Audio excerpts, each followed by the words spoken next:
Megan Motzinger, and I'm highly allergic to surface conversations. So let's dig deep. Together, we'll explore creating meaningful habits, deepening our relationships, and cultivating more hope for a better inner and outer life. This is the PS We Expire podcast. I'm so glad you're here. In a previous episode, I alluded to some health stuff that was going on that was causing me a lot of anxiety, and I thought I would just share with you today, which I feel somewhat conflicted about because as much as I share of myself on the podcast, I'm still really selective about what I talk about, and I'm actually a very private person. And a friend of mine, when I told her what was going on and she asked me a bunch of questions, she said that it was really helpful to be able to ask me questions because, like, otherwise, how do we know some of this stuff? So today I have an ACE bandage, compression bandage around my chest because I went in for a breast biopsy today. It's been a long 6 or 7 months of having some symptoms that were concerning to me that I decided to pursue to figure out what was going on. And again, like, this feels awkward to talk about, but I also, it's a really scary thing to be left to the Dr. Google, to like the online advice and your Reddit threads or an AI that you're asking about your symptoms. And so I want to talk about these just to be able to maybe give some of you some clarity, or to feel like you're not alone in your worries and your wonderings. And also, like, how do you know when you should push for testing? So today was a hard day because I was anticipating this biopsy for many weeks, and I was very afraid. The woman who made the appointment for me, the scheduler, told me that it was going to be really painful. She said that multiple times on the phone call, and I thankfully have enough awareness to recognize how much our experience is shaped by the way we think about things. So I tried really hard to put that out of my mind and just tell myself that I'll be able to do it no matter what. And it's probably not going to be as bad as I think it's going to be. And I'll tell you the details of that shortly, but I want to tell you first how I ended up on the exam table today getting an ultrasound guided biopsy.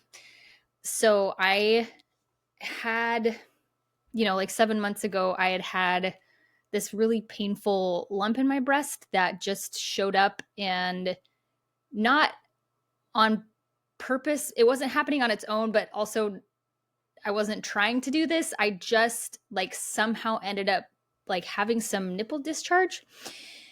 Sorry, TMI, but it feels important to tell you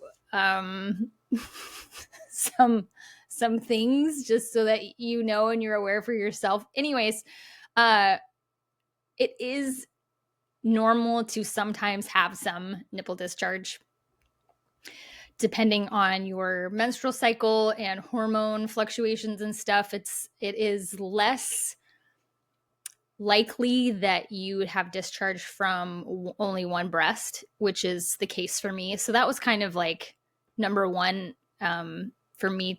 I perked up at that. Not perked up, but I was attentive to that.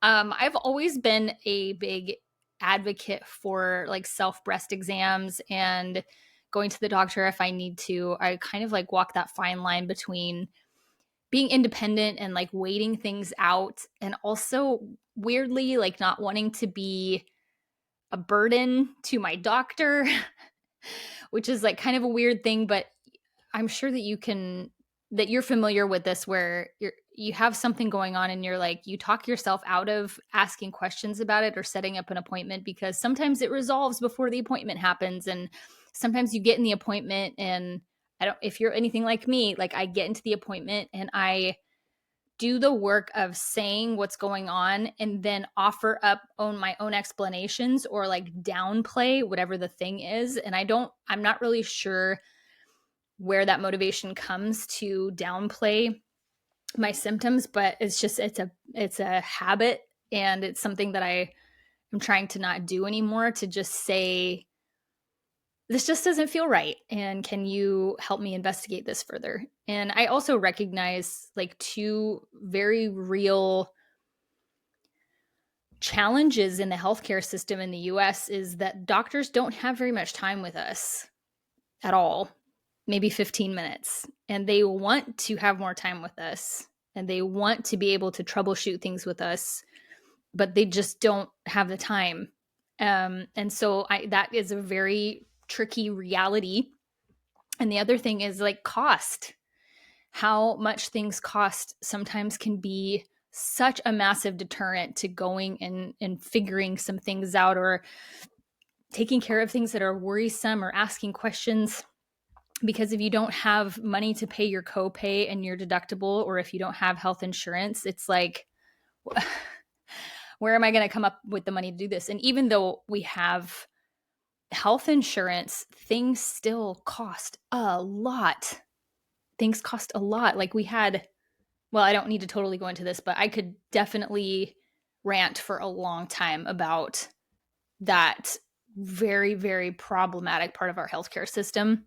I won't in this episode because I want to focus on this particular topic. But anyway, so I had symptoms and, was having the discharge and the pain or whatever. By the time I got into the doctor, the discharge that just kind of looked like pus had actually changed to like bloody. It was bloody.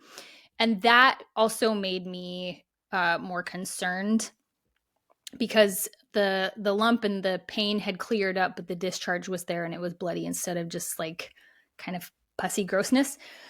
So I went to my doctor and I asked her about it, and she said, well, you're 40, and so we start recommending mammograms anyway. So let's just do a mammogram and we'll just go from there. So I went into the mammogram, which also was not as terrible as I thought it was going to be. I was really concerned about the pain with the squishing. And I know that some women do have a lot of pain with a mammogram, so I'm not trying to downplay that at all. But for me, it was not painful. And I got my test results back, and what they said on them was, we don't see anything.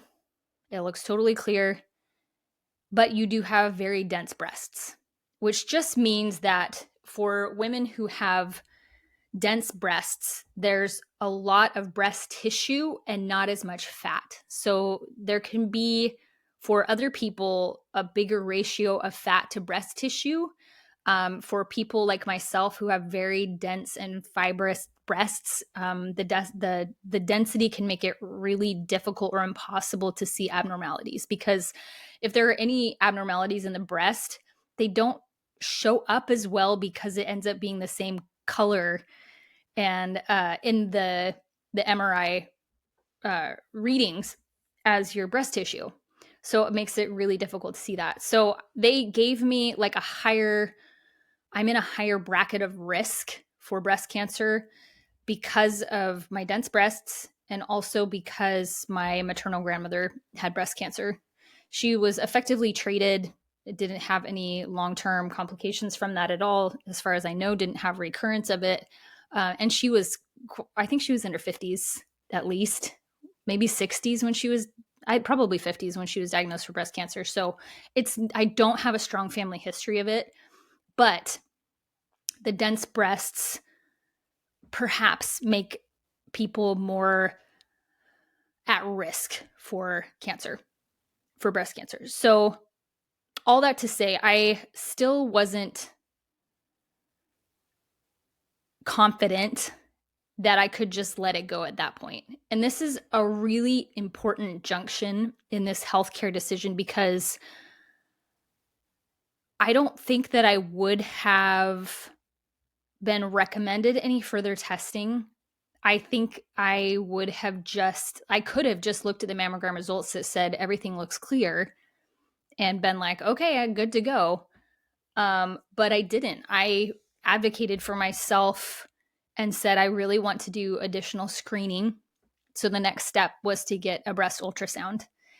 So I did. I got the screening, and the results showed that I had a 7 to 9 millimeter suspicious something in my left breast.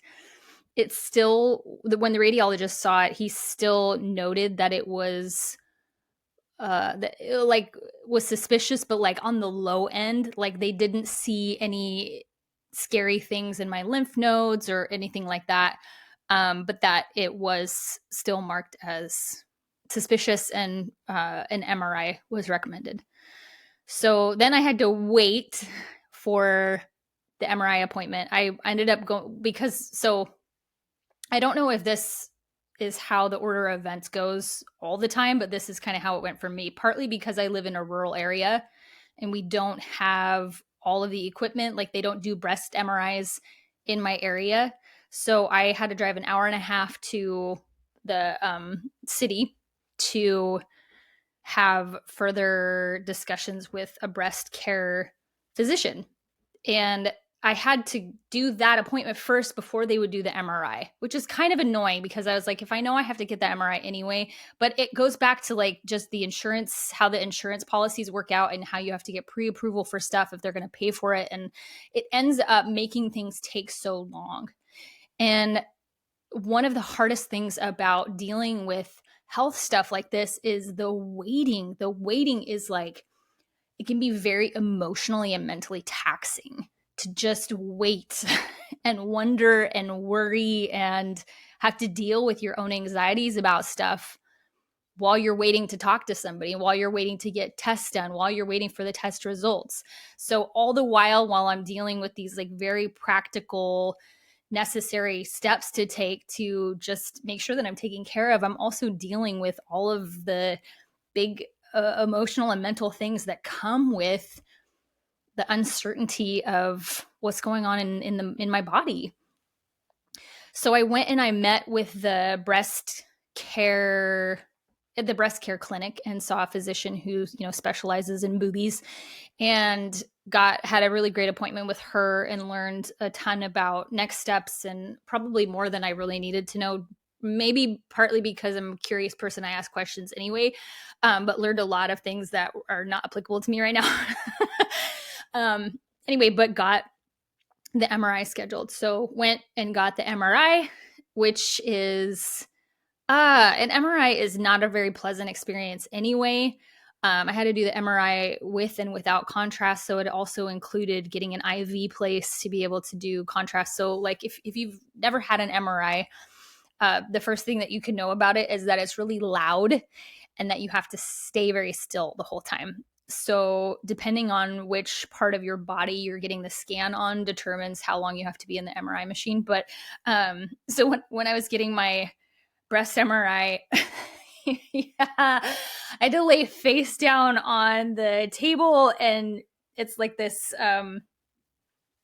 piece that just has holes in it, and so you just have to like let your boobs dangle in the holes face down on the table, and then they back you into this MRI machine, and you hear the chunking and the thunking and all the noises and the whirring and it sounds like a Dr. Seuss book, the whirring and the jirring and the booming and the clunking and the clanging and the would you could you in a box and would you could you with a fox.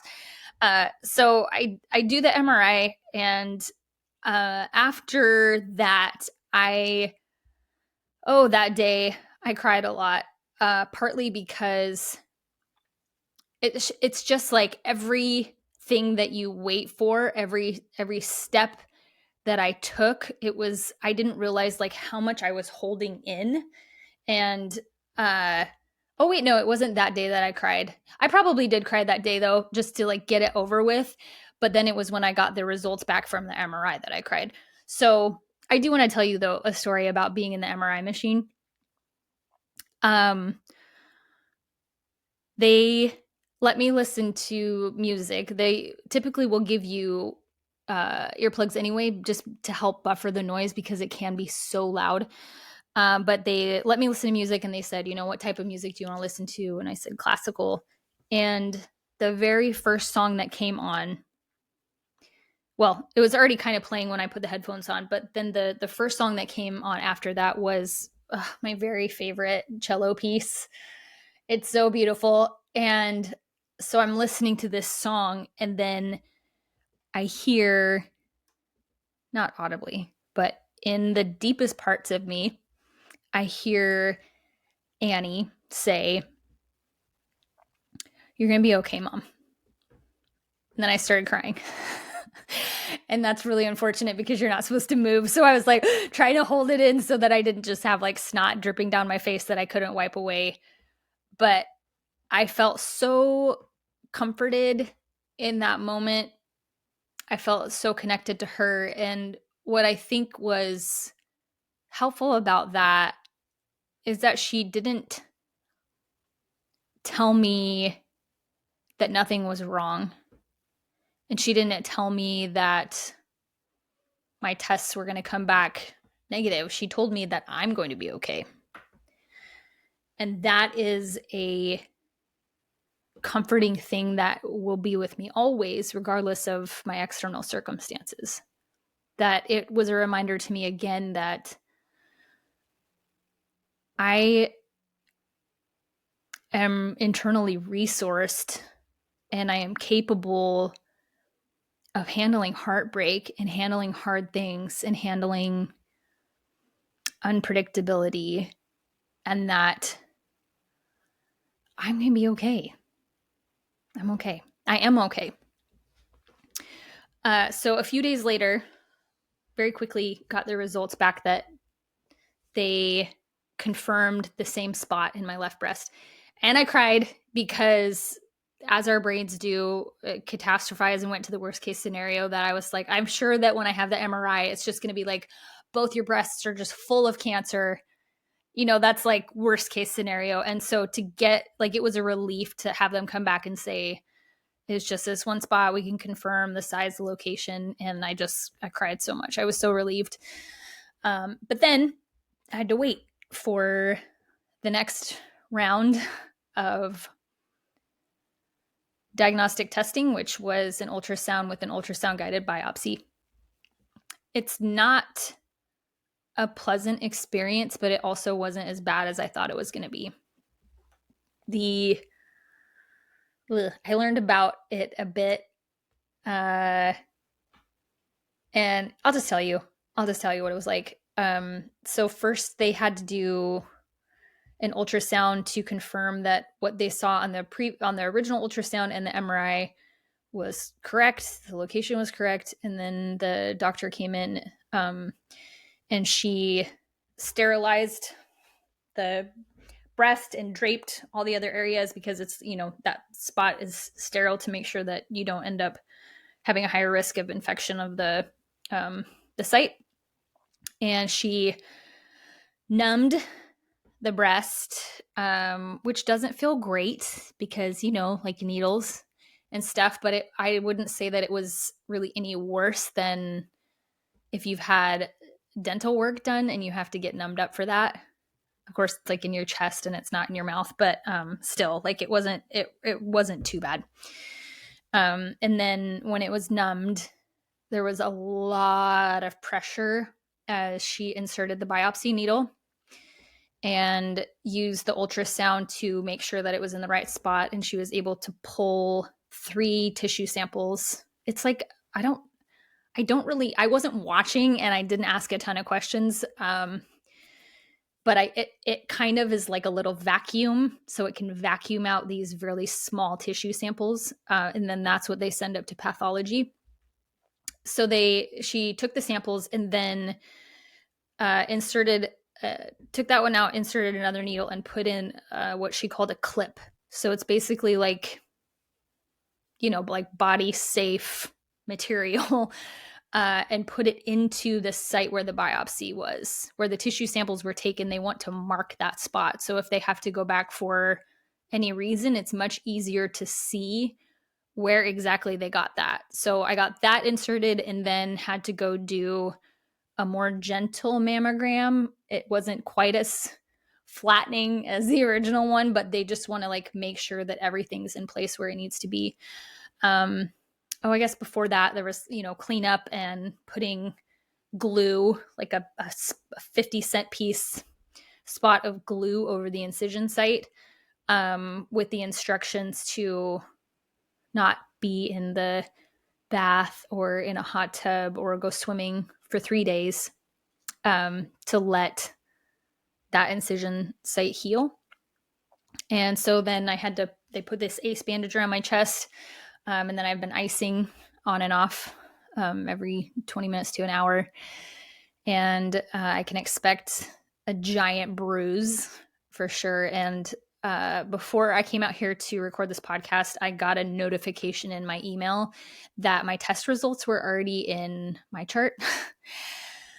And I feel conflicted about looking at the test results because it's Friday, which means that my doctor won't see them until Monday. And so she'll call me maybe Monday, maybe Tuesday, but like I could go into my email right now and see. I've kind of decided not to look yet anyway, not to look today. I'm just letting myself be with what is today. And I think I've had enough emotion today. I also feel like it might be more beneficial to wait until she will tell me what the next steps are, regardless of whether or not the biopsy comes back with something really scary, something that feels really scary, or if it's benign, or if it's inconclusive and they have to do further testing. I don't know. I think it will feel better to at the same time that I hear the results, also hear that there's a plan in place and that I have a place to ask my questions and I don't just have to rely on the Googles or WebMD to be like, what does this word mean? What's the prognosis, doctor? So I think that's what I'm going to end up doing. But yeah, so the way that I have been managing all the worry and the fear and anxiety and like feelings of helplessness and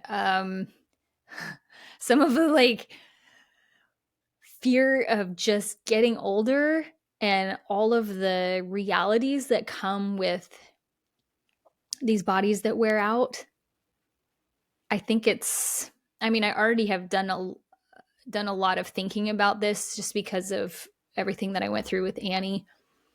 But it's, it adds to the experience when you're dealing with it for yourself and when you're feeling your body feel somewhat of a stranger and feel, I don't necessarily feel betrayed by my body. But it does just bring to mind this fragility. It doesn't feel great to feel fragile. So the way that I have been managing this, sometimes lots of crying, sometimes major sleeplessness, tossing and turning and really hard and terrible dreams, and waking up at 2:00 in the morning, like drenched in sweat and panicky. So that's, I suppose one of the reasons I wanted to share all of this with you too is that it's really easy to believe that people who talk and teach about mindfulness and share really practical tools and wisdom on how to be with whatever's happening, how to be very present and how to feel your feelings, that doesn't always seem like those people then are struggle. And I'm here to tell you, maybe they don't, but I do. And the tools that I have employed, a huge one has been meditation. I know that I feel like I talk about meditation so much on this podcast. And I think one of the reasons why I talk about it so much is that it really has been the best thing that has helped me be present for the highs and the lows, and has helped me manage physiological responses to hard things. So I was laying on this table today, waiting for the doctor to come in to poke me with needles, which I have a very annoying response to needles, in that I have that vasovagal response that makes me pass out. Not always, but I've had this happen a couple of times when I've gotten a piercing.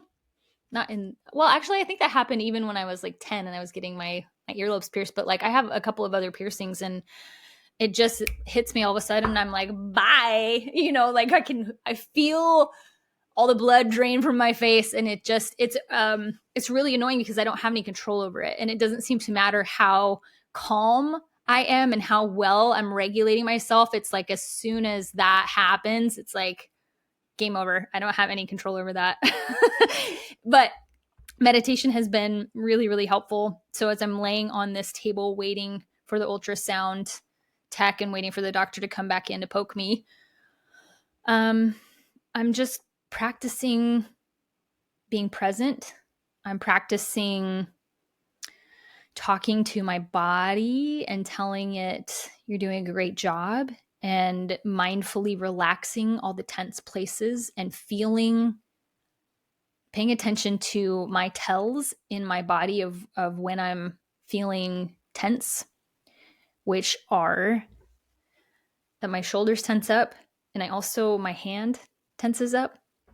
So as it's, laying in my lap or on my stomach, I can feel my hands starting to clench. And so it's like being mindful in those moments of places where I'm holding tension.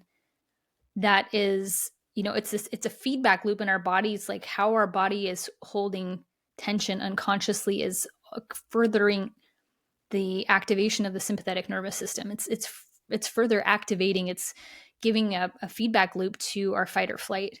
And so paying attention to the tenseness in our own bodies when we're going through something like that is tremendously helpful, because then I can use my conscious awareness, my intention to breathe, to relax those parts of my body. And it's just telling myself, like, Morgan, you're safe. This thing that's happening is necessary and good in this moment. You don't need to worry about what's going to happen next. Just be here right now. Just be here right now. And sometimes I'll visualize myself in a beautiful place in nature to bring additional calm. I mean, this was definitely something that I employed in that noisy MRI machine too. Practicing the mindfulness for the moments. That's the number one tool that I employed. And the second was telling people close to me what was going on. I have a really difficult time letting people in on the ground floor of hard things. And there's a lot of reasons why I don't. One of which is because I don't want to cause unnecessary suffering in other people. Like the unnecessary worry. Not that it's unnecessary, but I guess what I'm saying is, like, there's a big part of me that says, like, why I don't want to tell someone until I have something to tell. So if this biopsy comes back that it's completely benign, there's nothing further to do, or there's something simple to do, that's when I'm like, okay, now I can tell people, If it comes back as something serious that needs some big interventions, like, then I'll tell people. So that's part of it. And I think part of it too is like being worried about feeling like I need to comfort people who hear the hard news, my hard news, like that I don't feel like I'll have that to give. That if I tell them this is going on with me and they're obviously having a really hard time because of, maybe their own history of losing a friend or a family member to scary diagnosis, or their fears about their own bodies, or scary stuff that they're dealing with, it's like I hesitate because I don't really want to compound somebody else's suffering or reactivate their own hard histories. And I also want to be there for other people when they're going through hard things, but I also can't if I'm going through something really hard. So it's this like weird dance all the time of opening up to people, and at what time and about what. But I did share very early on with just a couple of close friends about what was going on. And it's, the people who have been there for me for a long time. But relying on other people is tremendously helpful. So meditation and relying on others and opening up to others, not just about the facts of what's happening, but the feelings, and saying, hey, like, I'm feeling really worried about this. I'm feeling really concerned about this. I'm struggling with just like these really big feelings of anxiety about this, and letting people comfort in the way that they can, and say things that you didn't even know you needed to hear.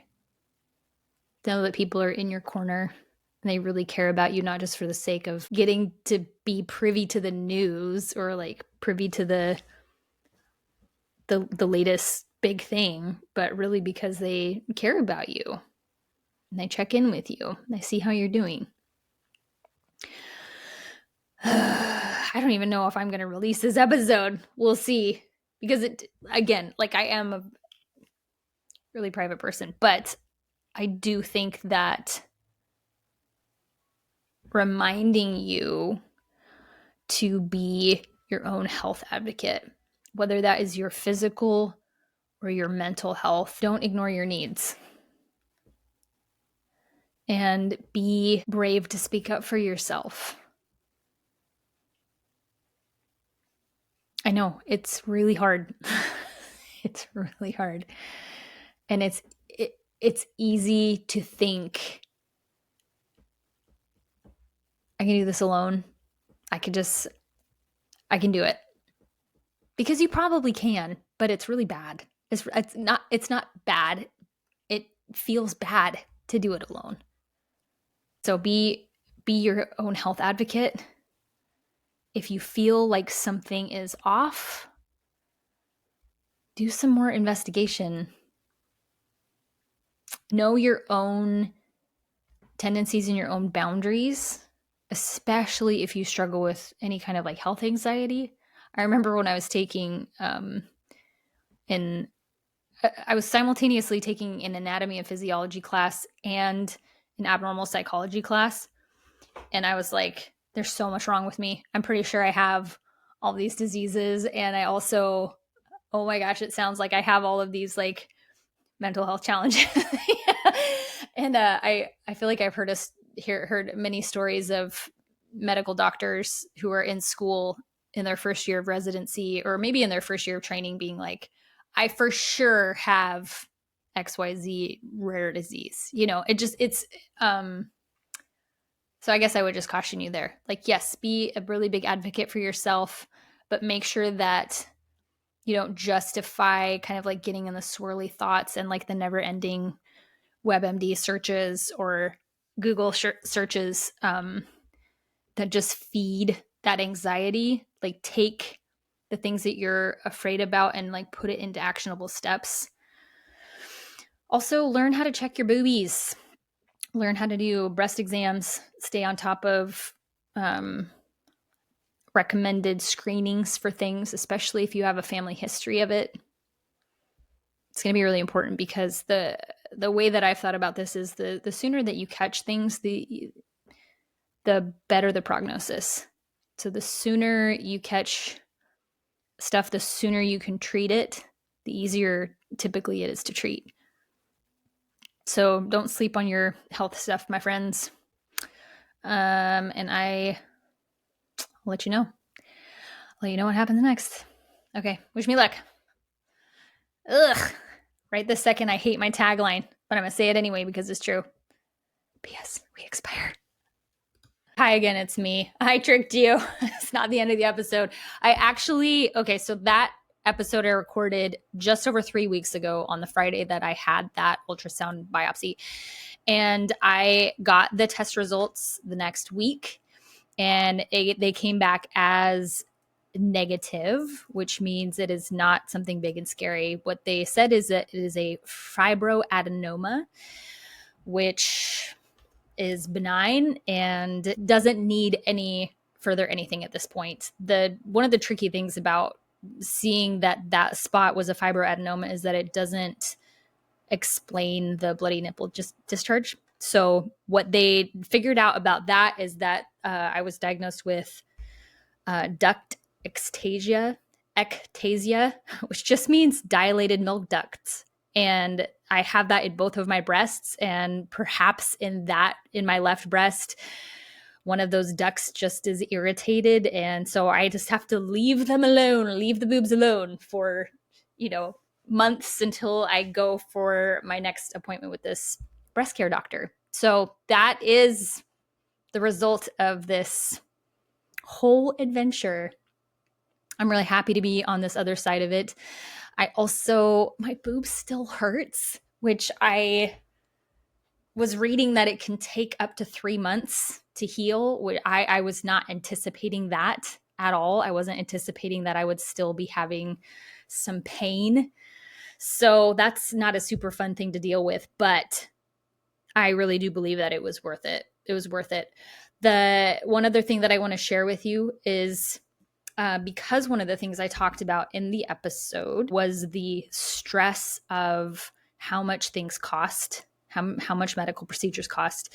If you are facing financial hardship, there are, I think, probably at every hospital that you go to, there are applications that you can put in for assistance, for financial assistance. And oftentimes they will say if you are at poverty level, if you're just above poverty level, there's like a whole range of financial comparisons on there. So they will give you either free healthcare or reduced bills. So please, please, please do not let the cost deter you from taking care of your health, because there are other options out there to make sure that you get testing paid for. And it still is just such a rotten thing to be worried about how to pay for those things when you're also worried about how your body's doing. So I just wanted to, since I know for sure that I'm releasing this episode now, I just wanted to at least say what the results were. It didn't feel very good to have like a suspenseful episode and then, a week later or a month later come back on and tell you what the results were. So that's where we're at with that. Thanks for joining me for this episode. If there's someone in your life that could benefit from hearing some about this, some about how to deal with health anxiety, about how to be a health advocate, or if you're dealing specifically with scary boob stuff, please share with a friend. And any feedback that you can give me on the platform that you're listening to this podcast by leaving a rating and review would be greatly appreciated. So, alrighty, for reals this time. P.S. We expire. Bye.